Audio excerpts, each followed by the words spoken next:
Welcome to Catalytic Capital, where we speak with trailblazing entrepreneurs who are tackling some of the world's most pressing social and environmental challenges. I'm your host, Ken Kurtzig, and this podcast is dedicated to showcasing the transformative power of philanthropy and investment capital, providing the mission-aligned and patient funding needed to turn ambitious visions into reality. I'm especially excited about today's show because I'm talking with two incredible women about birth control and menopause. Access to reproductive health care and menopause support is a fundamental issue, which is extremely important to women, but truly affects everyone. I'm honored to have this conversation with Dr. Sophia Yen and Alice Eweida, and I'll do my best not to ask any ridiculous questions. Dr. Sophia Yen is the co-founder and chief medical officer of Pandia Health, and Alice Eweida is the CEO.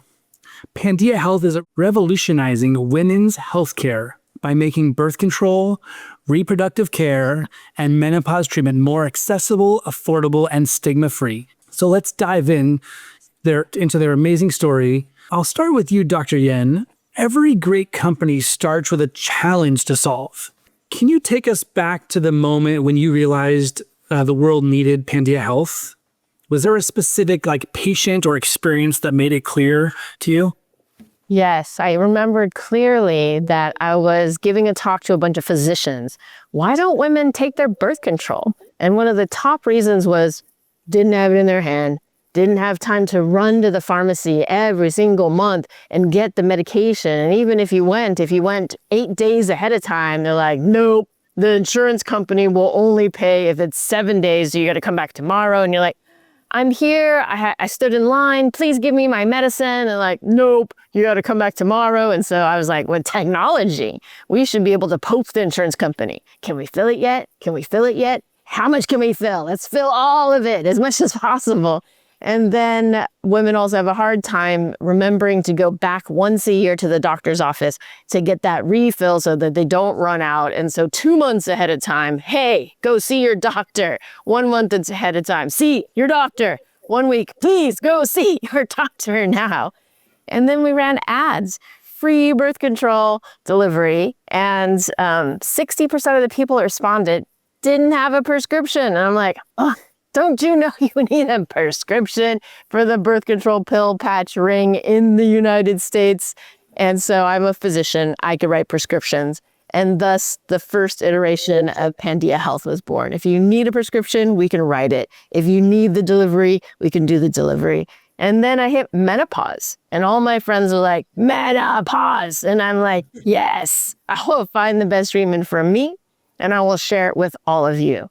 And we were lucky along the way, our 100% physician team, to pick up 2 of the nation's OG menopause doctors, 20 plus years in menopause, OB-GYNs. And then there's only 3,000 Menopause Society certified practitioners in all of North America. We have 7 of them out of our 22 physicians. But again, we have these 2 OGs that all of our physicians have been trained by and can consult if they have any questions. I love it. I love how you took this, major challenge or all these friction points and tried to make it really simple for something that's so important. So, question, you're a doctor, an entrepreneur, and an advocate. How do those roles kind of intersect in your leadership at Pandia Health, and how do you juggle them? Yes. Pandia Health is the only women-founded and women-led, doctor-founded and doctor-led birth control and menopause asynchronous telemedicine company. And I've taken the oath, do no harm. Can't say that about other co-founders out there or people's companies and what are their values and their principles. And we will always tell you what's best for your health, even if it doesn't benefit our bottom line. Because if we don't catch you on birth control, I'll catch you on menopause. And if I don't catch you on menopause, I'll catch you somewhere else. And the pie is big enough that I just need a little piece to make billions. I don't need the whole pie. I'm happy to take the whole pie, but I'm okay with just a slice enough to make us our billions.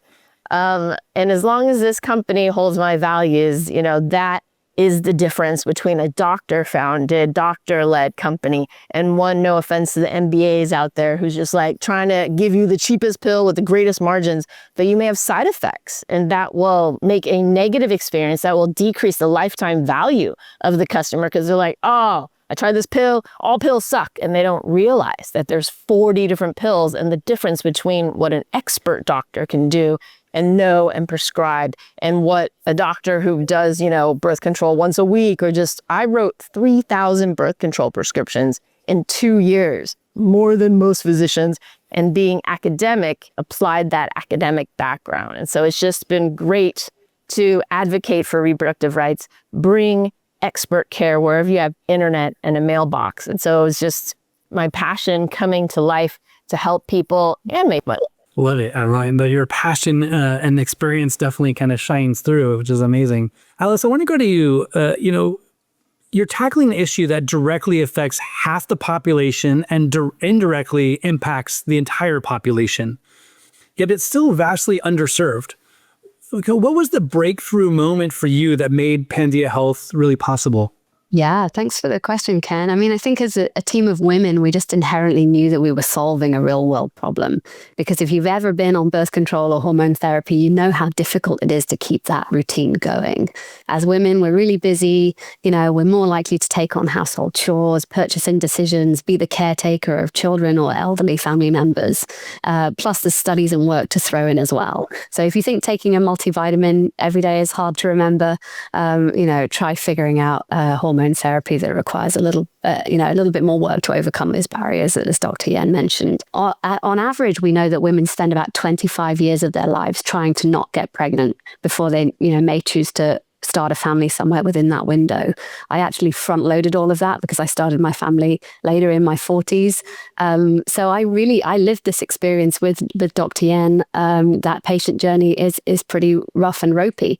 We estimate that we're spending 10 weeks of our lives traveling to the pharmacy, waiting in line, traveling home.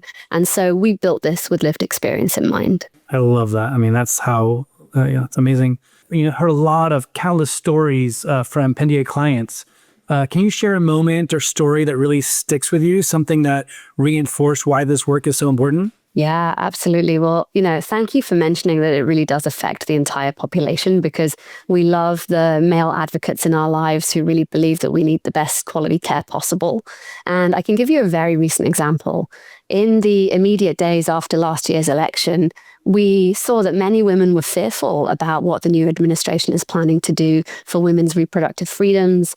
And we saw those dire consequences of Roe versus Wade being rolled back. And there were rumors starting, of course, about them going after emergency contraception and possibly other kinds of contraception too. And in those immediate days after the election, we had patients reaching out to us asking if they could get 4 years worth of birth control because they were that fearful about what was going to happen next. And unfortunately, these medications do have a lifetime value, an expiry date on them. So we weren't able to fulfill those wishes directly, but it really, really drove us, because whilst it was challenging to have to, protect something that we sort of fundamentally believe we should have the rights and access to, it also gave us this huge energy and validation that we need to keep pushing even harder and strive for better. Because what we're really talking about here is women's economic freedom. And when women do well, men do well, the whole economy does well. And so we're talking about enabling women with the tools for the best health of their lives. But in those younger reproductive years, we're also talking about the ability to study, go to college, build high-performing romantic relationships, be there for our partner, be there for our children, get a promotion, buy a house, which delivers, that generational wealth as well. So this is real serious stuff. Amazing. Love what you're doing. And I mean, some of the challenges you talked about and concerns about administration changes, the Supreme Court changes, and how that can send ripples definitely makes sense. So obviously there's a huge need and you have a great solution. I would love to kind of shift a little bit and dive into the business side of Pandia Health. How big is the market for reproductive healthcare and menopause support? And can you kind of help paint a picture of the scale of this opportunity? Yeah, sure. So when we put those two markets together, we're talking to about close to a $30 billion industry by 2030 globally. And we know that about 65% of women just here in the United States who are aged between 15 and 49 use birth control. And all women will go through menopause, with about 70% experiencing moderate to severe symptoms such as hot flashes, night sweats, headaches, migraines, brain fog. It's a pretty long list. And so just today, 6,000 women will enter into menopause, and put together, this is a vastly addressable market and very underserved by the traditional healthcare system even today. Yeah, so it's a huge market. I guess, just to break it down a little bit, like where does Pandia Health play in this market, and how does the business model work? Yeah, we offer a telemedicine and pharmacy ecosystem for hormonal health. So we make it really easy to get a continuum of care, from consulting with a doctor to having your medications delivered for free every month. And the pharmacy piece is really key because we make about 30% of our revenue from the doctor's consultation and 70% from the medications. And we access preferred pricing by being in network with PBMs. So we started with a direct consumer business model, which allowed us to get immediate traction and a really short feedback loop on the quality of care we're delivering. We see about 4.9 to 4.7 stars. That's the range for us on Google and Trustpilot, which we're very proud of and have worked hard to deliver that care. A 91 NPS score, which is kind of the measure of satisfaction, which is 2 times that of an average provider. And then we've kind of paused for a moment after realizing that it was working. We're delivering high quality care at scale. And we said, what would this look like if all doctors could prescribe to the level of precision that we do using this personalized therapeutics approach that Dr. Yen developed? So what would it look like if all primary care providers, all doctors working in hospitals, even fertility doctors where it makes sense within IVF cycles, could access precision hormones? And what that's allowed us to do is really expand further by licensing our technology and services and shifting into a B2B SaaS and services model, which we know, is typically famous for yielding the highest enterprise value. Gotcha. So you're licensing your technology and your prescription processes to like big hospitals or big healthcare services. So does that mean that there's like no cost to the patients, or is there some subscription fee or monthly fee, or how does that work? Yeah, it just depends how you find us. So, if you take care directly with us, then there's some very low cost fees involved there. But if it's through a hospital system, it's covered by the care that they're delivering.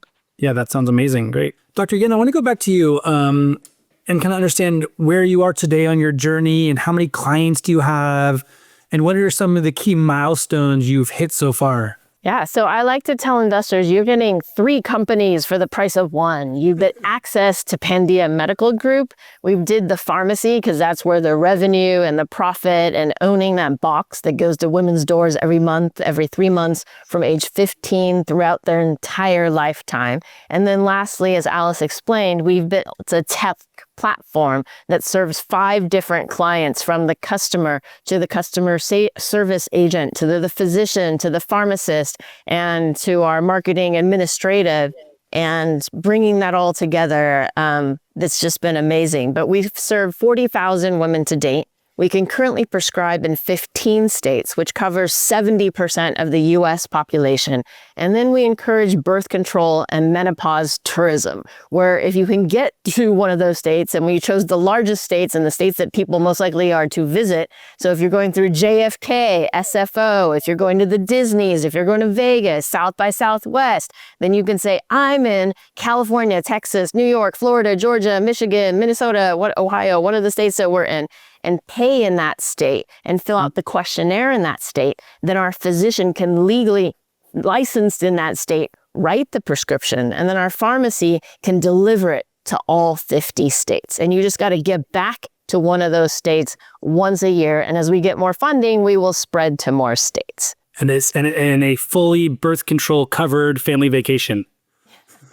So we're menopause. We do anybody that was born with a uterus. Right.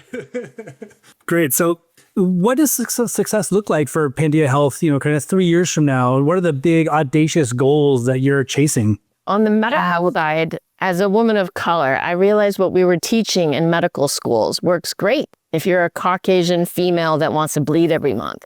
But if you're of Asian, Black descent, that pill that we're teaching all the medical students and residents graduating today doesn't serve our people. And I asked fellow Asian and Black doctors, and I realized, oh my goodness, I had to go through 3 different birth control pills until I found one that didn't have side effects and that was acceptable. And every 5 or 10 years, I'd try that one that we're telling the medical students to write. But every single time, I would get this horrible side effect. So coming from MIT, UCSF, Stanford, I love spreadsheets, and I took all 40 different birth control pills, ranked them. Most likely make you bleed, least likely make you bleed. Most likely give you munchies, least likely give you munchies, and so forth. And took the pill that we are teaching all the students academically across the nation and fixed it for the side effect that we were seeing in people of color. And with that, 93% of our patients are happy at the 10-week follow-up, where we're like,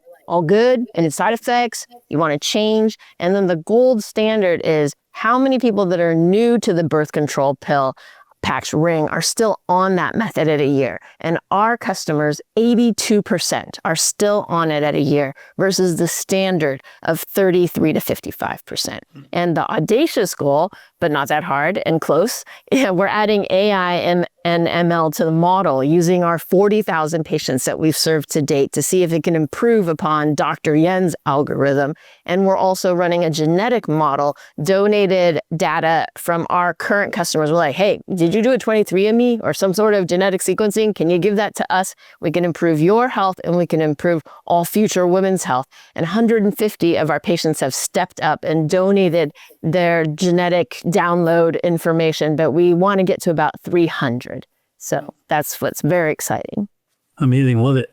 As kind of a follow-up or transition, Dr. Yen, access to birth control remains kind of a major challenge, as you kind of alluded to and talked about a lot in this podcast so far. What are some of the biggest myths about birth control and menopause that still need kind of debunking? Yes. Great question. Birth control myths are out there. There's a huge anti-hormone movement out there. So let me hit the top 3. Number 1, a myth. Birth control makes you gain weight. Wrong.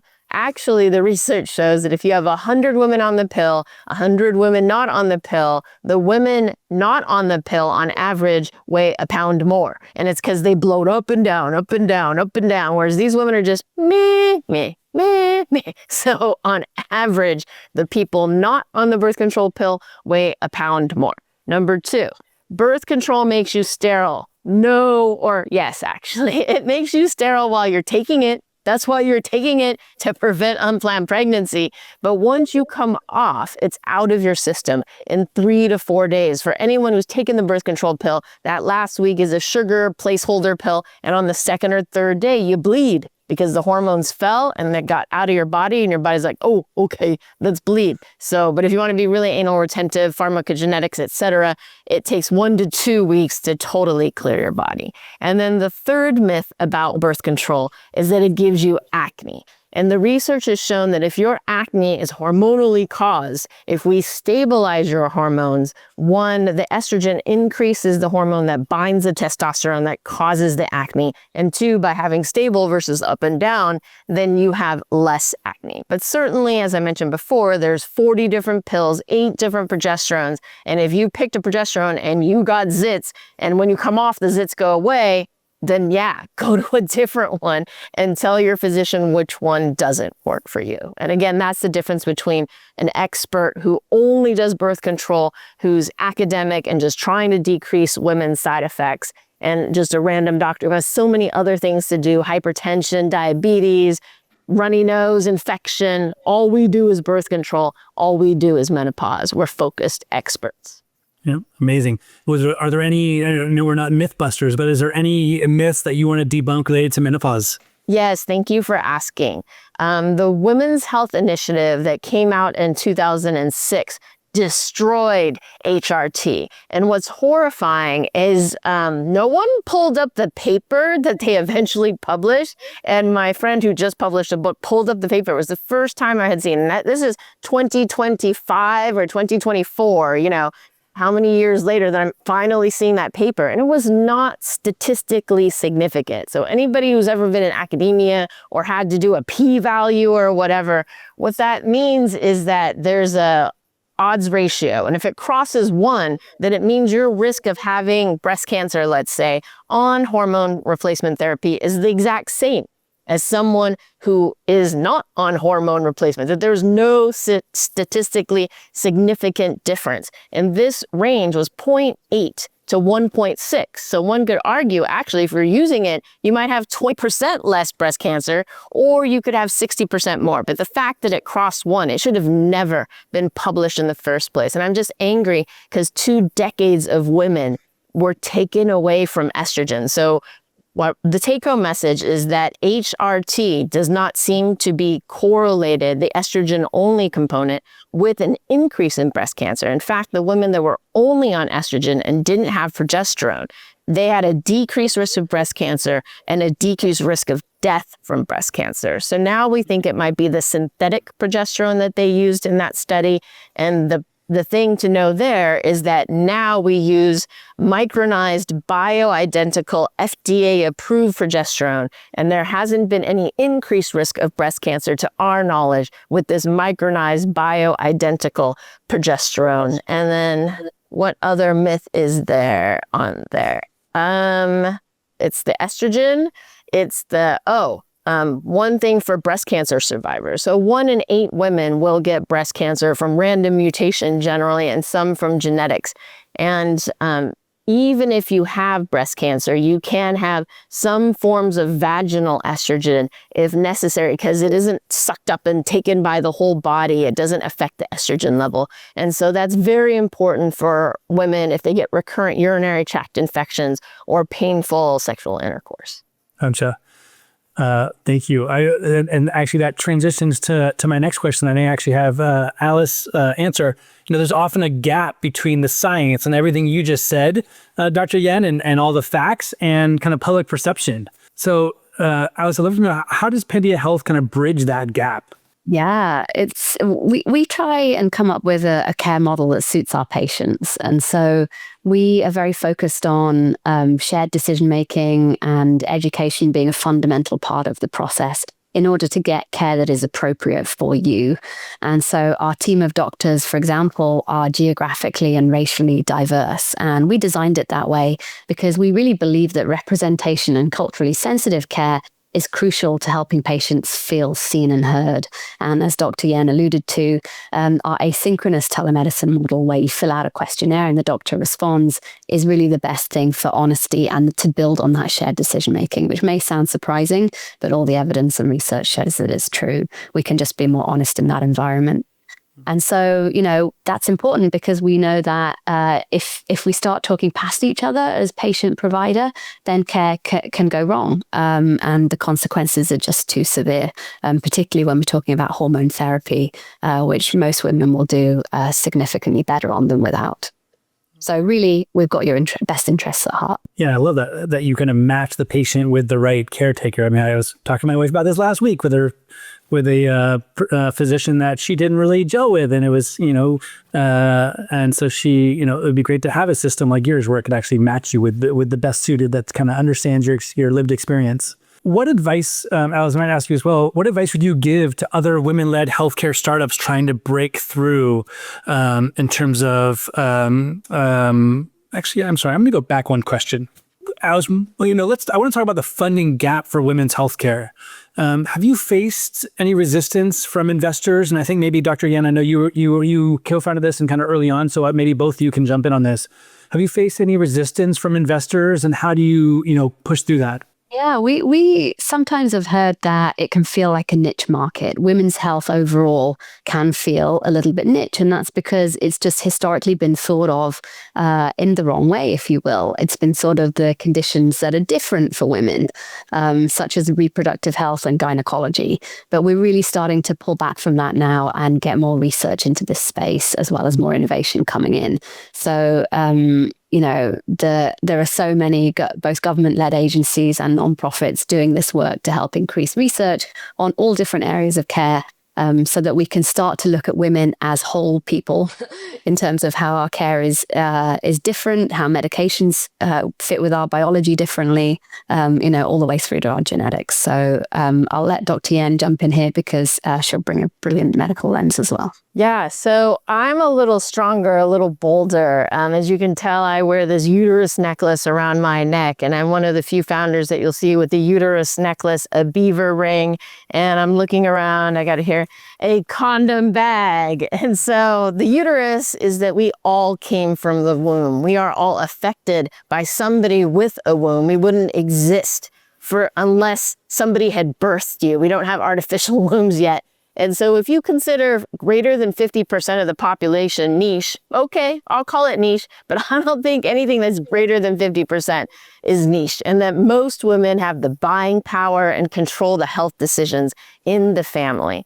What was frustrating as we sought funding in the beginning, and now as the younger generation are more sympathetic to their significant others, many male investors didn't understand and still don't understand how hard it is to get to the pharmacy every single month from age 15 to 52 if you're not trying to get pregnant, and then from 52 until your last breath for postmenopausal care, and the difficulties of dealing with insurance. I actually coined the term hashtag, I love hashtags, hashtag pill anxiety. You get to that last week of pills, and if you don't have your pills, something bad is gonna happen at the end of the week. You're going to bleed, you're gonna risk pregnancy, etc. And the way you push through is you show the investors how large of a market this is, and you show them the numbers, and you show how you're going to make money from it.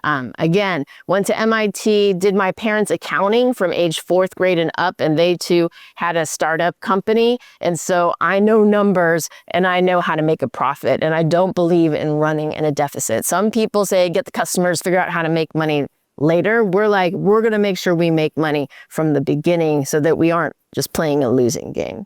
And also, women control a lot of the philanthropic dollars, but not so much of the investment. Women are afraid to invest, but are okay giving money to support things. And so educating women that they need to invest in women. And now, thanks to you, CataCap, there's a vehicle for using philanthropic dollars to support and increase the numbers that do social good, like Pandia Health. Yeah, the story is, I meet with a lot of female entrepreneurs and through different stories and different investments, and hearing about, going to California, Sand Hill Road, and presenting to a bunch of men and that experience. And Alice, your comment of how, a lot of investors saw this as a niche market. And I'm like, you know what?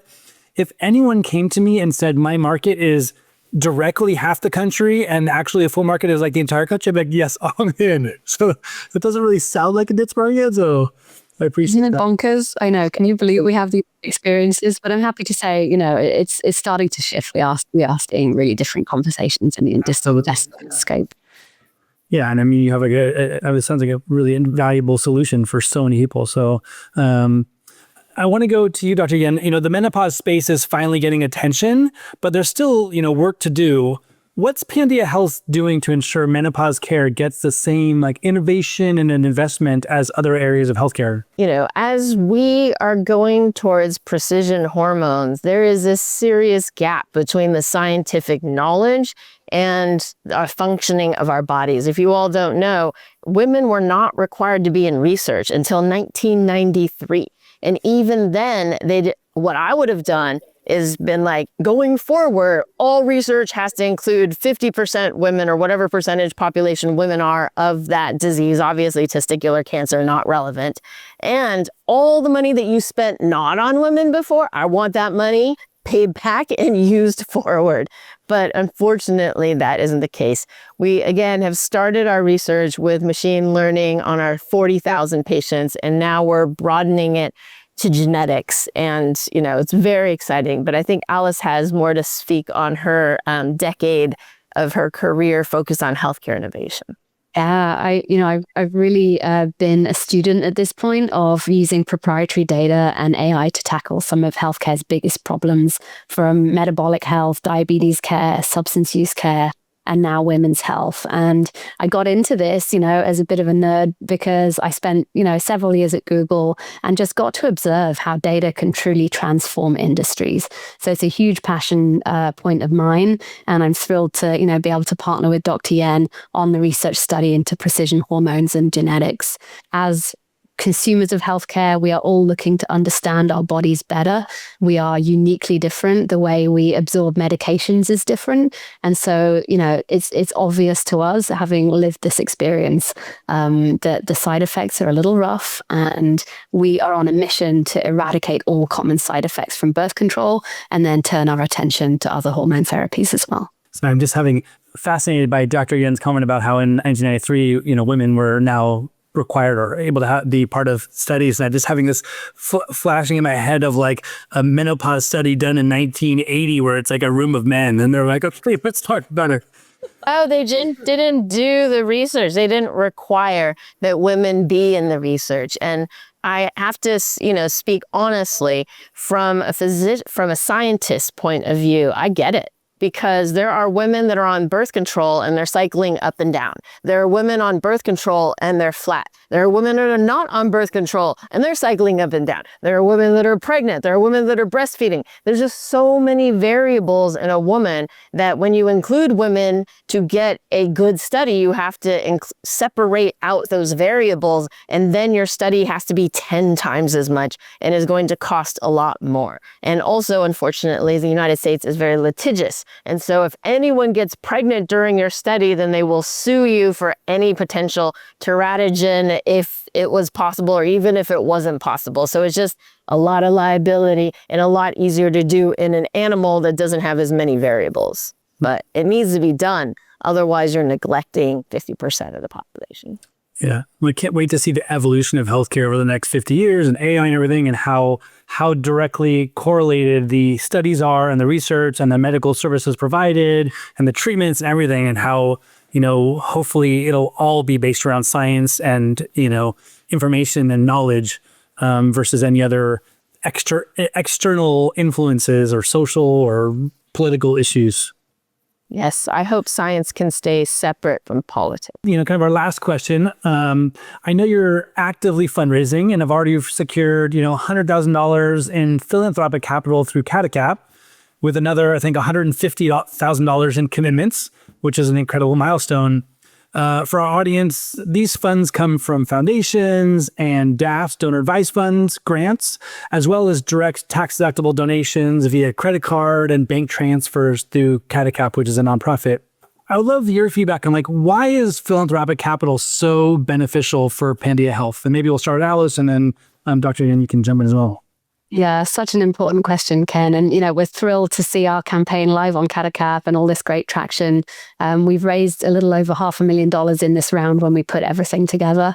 And so the reason it's just so crucial to us is because we see that it takes a village to do so many things in our communities. And one of the things that it takes is women supporting other women. So we see that a lot of women's health businesses, including our own, was built on the foundations of female angel investors who it just instantly clicks with and who really get it. But also it feels appropriate and right that a company that's trying to do good in the world, that has a research arm that is trying to advance the science, can align fully with people who have philanthropic missions. And thank goodness vehicles like this are available to really help connect the dots and make it possible.